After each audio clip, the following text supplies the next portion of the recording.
This video is a little bit all over the place because I have been working hard over the past couple months on getting this rear suspension set up in this Mercedes wagon, set up for a Tesla small drive unit, which is right here.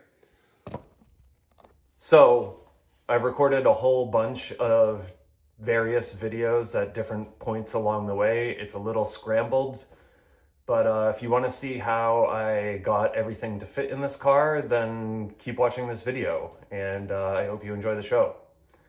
If you haven't subscribed yet, I am making progress slowly but surely on this thing, and once I do a little bit more detail stuff getting this motor sorted, as you can see right now, if you didn't get a good look, it's in pieces because I'm working on the controls electronics.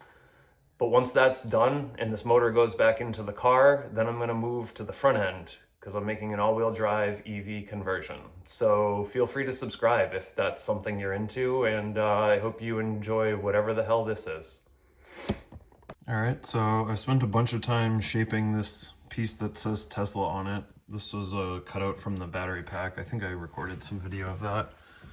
But I've got it pretty close now, and I've got my edges all cleaned up. So I think I'm gonna start tacking this into place. As you can see, we're not fully touched down here, but this piece is thin enough and it's close enough that I can put some tacks in and just sort of work my way around and make adjustments and tack as I go all the way around. I forget what I did last on camera. I feel like I say this every single time.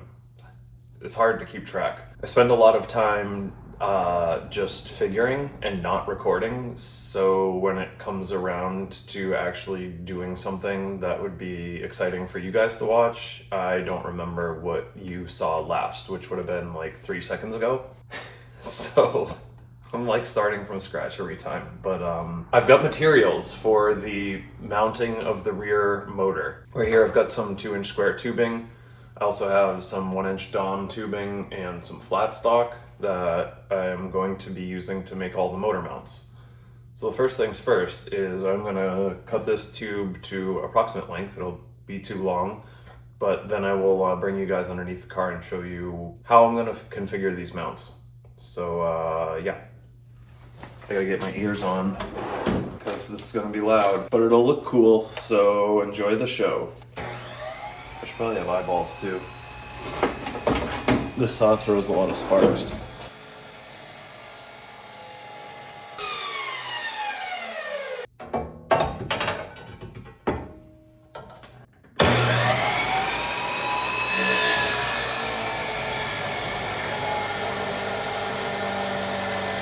Well, it doesn't like that. This saw sucks. It's not even through the first wall of the tube yet. I'm just gonna do this with the cutoff wheel because this is stupid.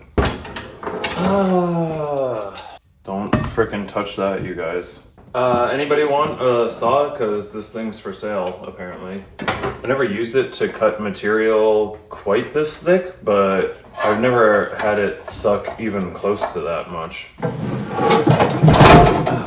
That's enough of you, sir. I should probably move the motorcycle outside if I want to be making all this dust.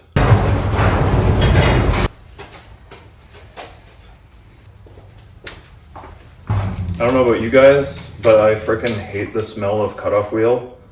And I don't know if it's just me, but every time that I use it for any significant amount of cutting, I can smell it for the rest of the day. I found that if I just wear the respirator, then I can cut as much as I want. I don't get the black boogers, and it doesn't smell like cutoff wheel for the rest of the night.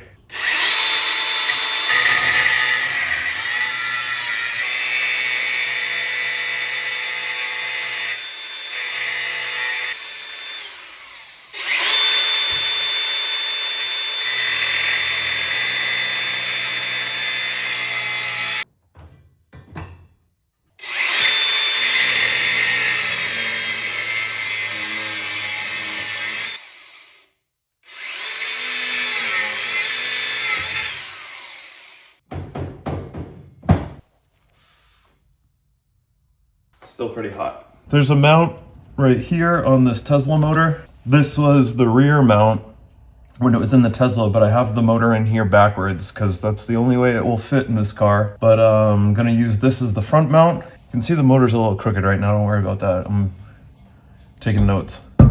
What I wanna do is put this square tube across the floor here, and it's gonna fit up inside this pocket. And it's actually gonna end up higher than the original floor, so that's good.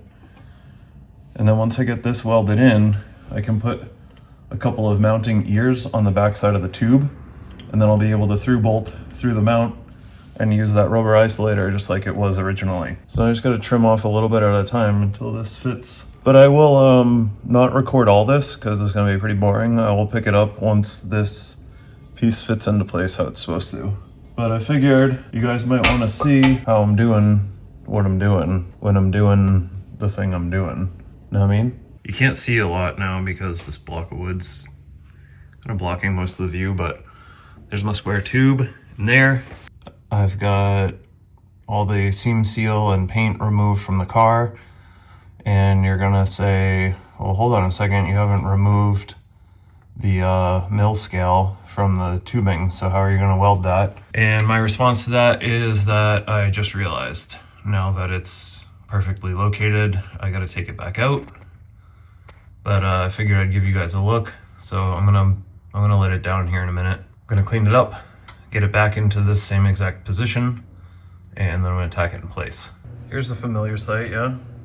I don't really know what you guys are into watching, but I'm just gonna show you my process here real quickly. So I've got this bracket here welded on to the subframe. There's just a couple of tacks all around. And I've got my hole drilled. I just line drilled through the mount on the Tesla motor. I bet you guys can't wait until we're not underneath the rear of the car anymore. I sure as hell can't. So now I've got this Amazon box template. So I'm gonna put a bend there on the top flange, and that slides in nice and nice. And I'm gonna put a bend on the bottom flange. And that sits like that. You can see there's a little bit of a gap there, so I made myself a note on my template to add a little bit more material there. See, it's a plus sign with an arrow.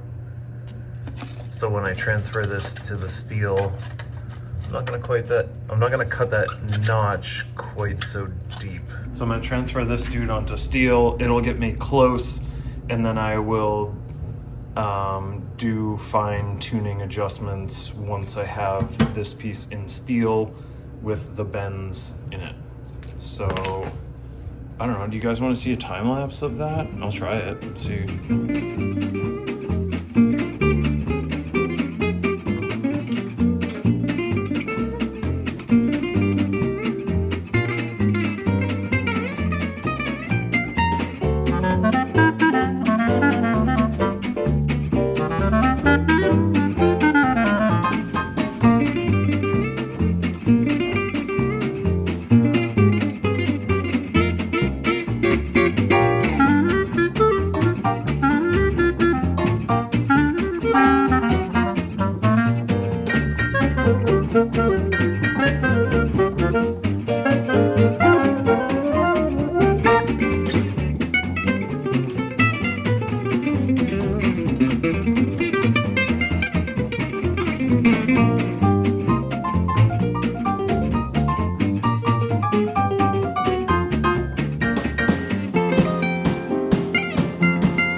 guys can see, I've got that guy tacked on there now. And the next step is kind of tricky because of all of the geometry that's going on here. But I have to drill through from this side to locate the hole in this bushing and this bracket so that it's where it needs to be. I can't just drill from this side because I don't know where the center is. Because of all of the stuff that's going on here, I'm probably gonna have to use my right angle drill. The unfortunate thing is that the right angle drill chuck doesn't go up to a 1/2 inch. It's like a few sizes smaller than a 1/2 inch. I think it was like 1332s or something like that. Except now it doesn't because it has a burr on it. There we go. So this guy will go in there and then I can drill through that way. Not ideal starting a drill, a hole with this size drill, but if I went with a smaller drill, it'd be so loose in the hole that I would have no real way of guaranteeing that it was centered. A sleeve or something might exist, but I don't have that. I see a lot of people lubricating their drills with WD-40, and that's not really what that product is designed for. PB Blaster is also not really designed as a lubricant, but it's miles better than WD-40.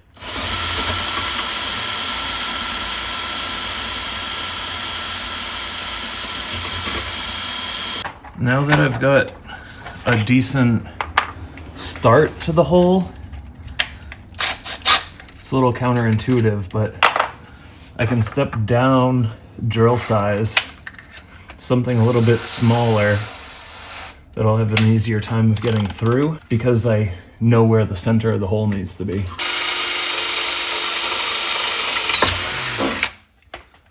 Oh, finally. This one should go pretty quick now that the center of the hole is clear.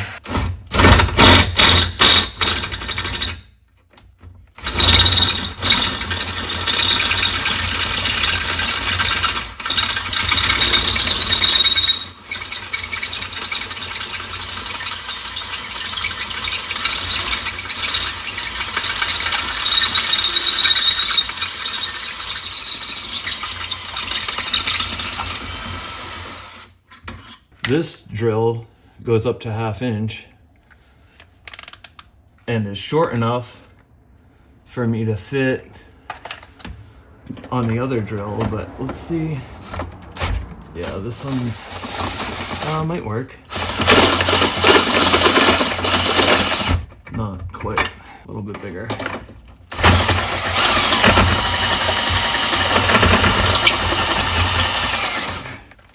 Ow! Drill just punched me in the face. There we go, the hammer. All right, so we are now officially bolted on the front and rear motor mounts. I'm really good at wrenching, you guys, I swear. You have to put the ratchet in like tightening mode, I guess. So that's tight. It's probably gonna fall on this side. Oh, exactly like I said. If you guys come over here and you can see 1, 2, 3 bolt holes there. That was the original mounting in the Tesla. So I think that I can fairly easily make up something that will pick up those 3 mounting holes and attach to the subframe right up here. Some sort of a welded bracket with bolt holes in it. But what does this do? I mean, without the bolts, I forget which orientation this guy goes. It's just that, like, it crashes into that control arm mount. If we don't use a clip nut, what do we look like? It still hits, but, I wonder. And then I could just do 2 tabs just like this to pick up that. Gotta think on that some more. Anyways, let's that's where we're at. Bye. I should probably give you guys a little update here. We are fully mounted. So this is the Tesla rear drive unit, the small one, mounted in a W124 Mercedes chassis. If you haven't been following along. So I've got a 2x2 square tube here welded to the floor of the car.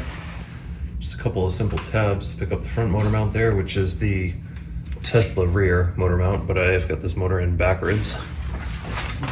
Back here, I got a hole in the rear subframe, and the rear motor mount pokes through, and I got a couple of tabs or brackets, whatever you want to call them. These are tacked up. And over here, I've got the Tesla side mount, and again, a couple simple tabs to the rear subframe there. Those are tacked up in place. That is fully supporting the rear drive unit. So now I've just got this tube that I've started bending up. It's gotta just go up in here any old place, really. No. It has to connect to this cross member, which is cut to fit the motor. It's gonna come underneath the motor and over to this side. And it's gonna connect up there, approximately to where that ground clamp is, to bridge that cross member. So that's what I'm working on now. All right, so we've got our patch panel done. Seam sealed around the edges and on the sides. Everything's primed. I also seam sealed here where the weld blew through the floor for the front motor mount a little bit. Seam sealed that, primed it. Same on the other side. Now I've got to put all of this interior back together. So I'm just gonna time lapse that.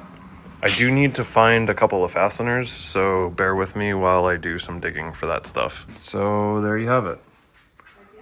The interior's mostly back together. I gotta do that door panel still. We've got our Tesla motor under here and you can't even tell. And don't worry about the seat belts, that's fine. And back here, we did nothing. So this seat is still fine. Now it's just clean.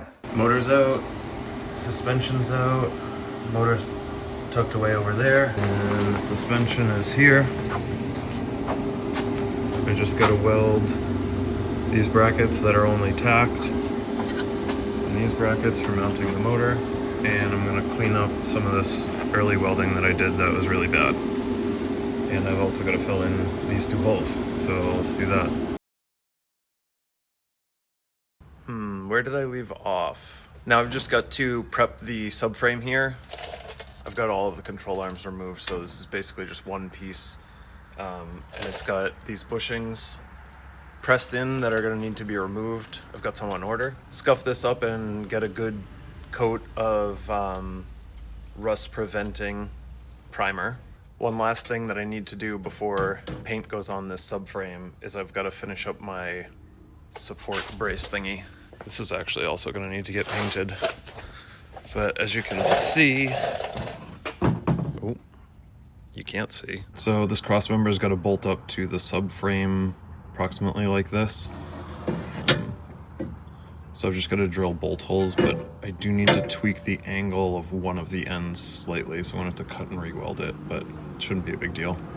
So I picked up these 3 paint colors at the store the other day. I think it was like Michael's. It's just like a water-based acrylic paint, but these colors are crazy. Like, they're so good, and they're like color changing, so they're sort of metallic in them. Also picked up this little set of brushes and these mixing bowls here because I wanted to try and experiment on these control arms.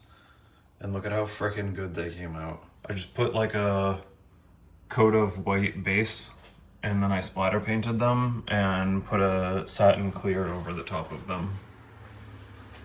But I'm like obsessed with this finish. I'm so stoked. So I got a fresh coat of paint on the subframe and I started doing reassembly with the control arms and it looks so freaking good. I'm stoked.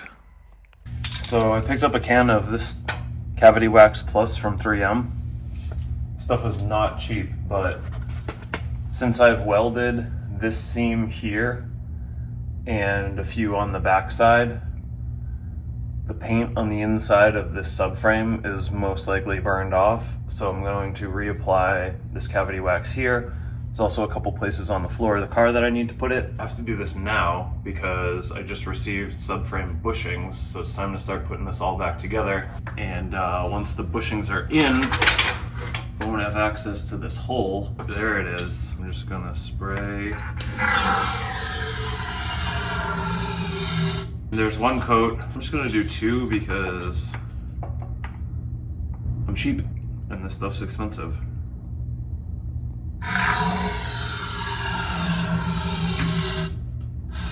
I've already done this bushing on the other side, so I'm probably still gonna look like an idiot trying and struggling with this. These bushings were like completely blown out. I think I've already thrown them away, but a little coat of anti-seize on the outside of the bushing to help it slide into place. That's something. Try and run this guy down now. It'd be helpful if I had another set of hands. It would be weird though. You ever think if you actually had another set of hands, where would they go? The hardest thing is really getting this started because it's got such a lead in. It goes sideways like no problem. There we go. At least that's on there now. That's important. You ever like doing something and then you just get completely sidetracked by some other objective that has nothing to do with what you're working on? It's just in the vicinity. Literally do that all the time. I swear getting a clamp set up is like one of the hardest things. Ooh, are we going straight in? Straight enough in? That's crazy. Oh yeah, we're going. So a trick that I might not have to show you guys, might help. It's going slightly crooked, but this side isn't going in as much, so I can just give it a whack. Now we're straighter. Now I can run it in more. This needs all of the grip strength, so now I can finish it off without the clamp. So I just use this poker because it's got a pretty blunt end that's not going to destroy the rubber.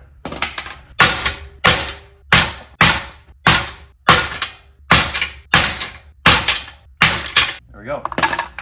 That's in there. One other bushing that I have to do goes into this guy. Goes into this hole.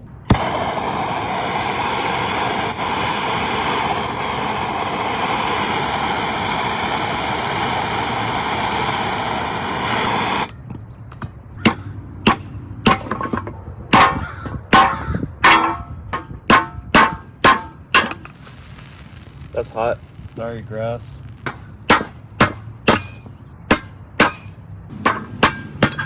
Okay, so that's the easy part. Now there's just the outer race, which we kind of gotta like destroy in order to get it out of there.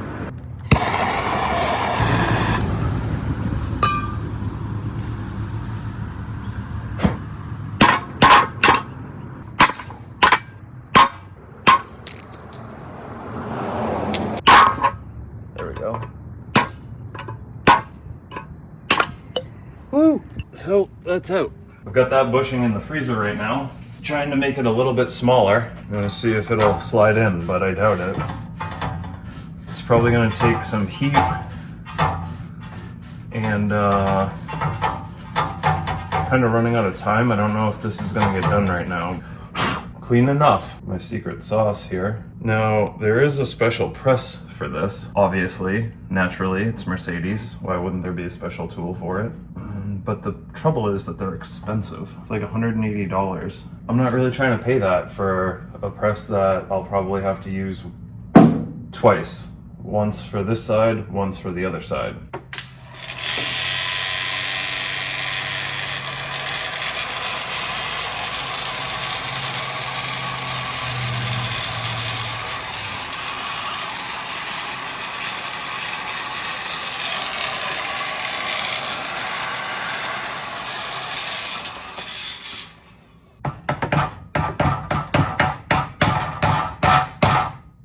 Size right there.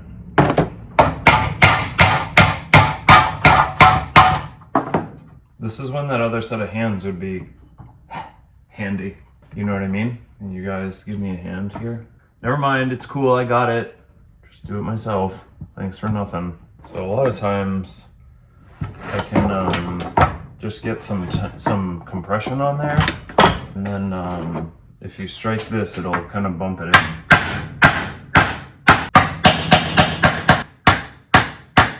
Doesn't seem to want to cooperate for me. I'll have to come back to this one. We should probably talk about scope creep or project creep, whatever you want to call it. I had no intention of doing this, but I figured while I was here, if I haven't said that on a million different projects, it frickin' happens every single time. You guys have seen this a time or two, right?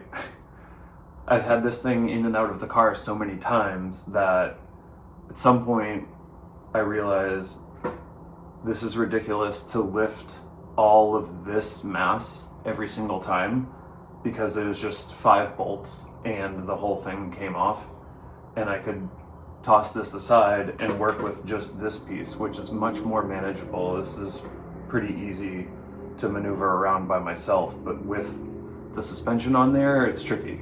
So it's heavier, and the center of mass is weird, so it just kind of flops all over the place. It also gave me a little bit better access for some of these welds, right? So then, like, I have this whole thing off of the car, and I realized that this bushing was completely toast. The rubber boots were like completely gone, and it was all like rusty, and there was no grease left in there. So I was like, well, I gotta replace that. The rest of them thankfully look fine. They're a different style, and the rubber like doesn't even have any dry rot on it. They're like in good shape. So I was like, well, I gotta take this control arm off. And then I was like, at that point, it's only 4 more bolts. I can take all the control arms off and have a little bit of fun with some paint that I wanted to try out. And I'm so glad that I did that, because it was a minimum of work and this looks so much cooler now. But then it was like, well, if all this stuff has been painted, I should paint this dust shield and the spindle thing, hub assembly, whatever you want to call it, as well, because while I'm there.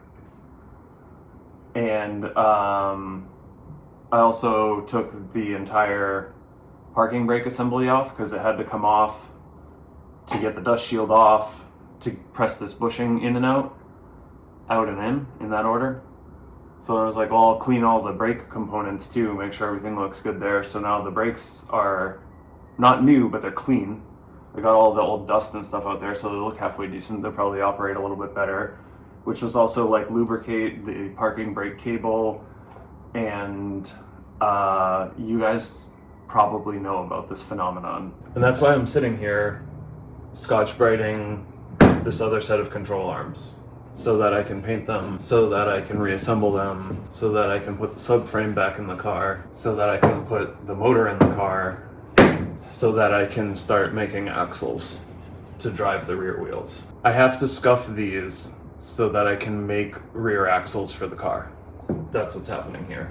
What is the most intense project creep that you've ever seen? One thing that I realized that's pretty stupid is that if this ball joint were to need to be replaced, then I'm gonna have to buy this whole arm, because it's like part of it. I don't think it's removable. All right, here's the last look. I've got all of these prepped, taped, ready to go. And I've got my white spray here, so this is the last time you'll see them in black. Alright, so here's a look in plain white. I was actually able to strategically do this so that I could spray both sides in one shot. The only one that might end up with a couple marks is on this control arm, but that's fine. They're probably going to be very small because it only touches at a tiny point there and 2 points at that end.